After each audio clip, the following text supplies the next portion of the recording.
প্রশ্ন, বিদআত কি? উত্তর, সওয়াবের উদ্দেশ্যে এমন সব কাজ করা যেগুলোর কোনো ভিত্তি ও দলিল শরীয়তে নেই, এগুলোকে বিদআত বলে। প্রশ্ন, বিদআত কত প্রকার ও কি কি? উত্তর, বিদআত সাধারণত দুই প্রকার। 1 নম্বর বিদআতে হাসানা, 2 নম্বর বিদআতে সাইয়্যিআ। বিদআতে হাসানার উপর আমল করতে হয়, কিন্তু বিদআতে সাইয়্যিআকে ছেড়ে দিতে হয়।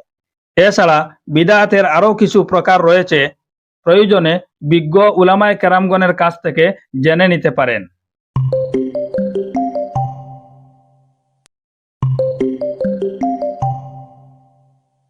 প্রশ্ন, বিদআতের অপকারিতা কি? উত্তর, বিদআত প্রতিষ্ঠার ফলে সুন্নত বিলুপ্ত হয়ে যায়।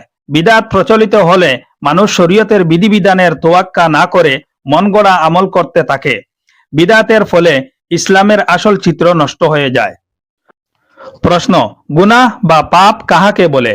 উত্তর, কুরআন হাদিসে যেসব বিষয় থেকে বিরত থাকার নির্দেশ দেওয়া হয়েছে বা যেসব বিষয়কে হারাম বলা হয়েছে সেসব কাজ করাকে গুনাহ বা পাপ বলে। প্রশ্ন, গুনাহ কত প্রকার ও কি কি? উত্তর, গুনাহ 2 প্রকার।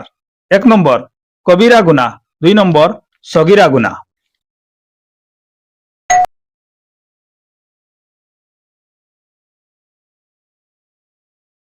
প্রশ্ন, কবিরা গুনাহ কাহাকে বলে?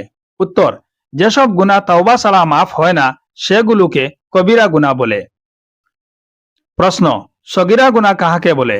উত্তর, যেসব গুনাহ তাওবা ছাড়া অন্যান্য নেক কাজের বদৌলতে মাফ হয়ে যায় সেগুলোকে সগীরা গুনাহ বলে।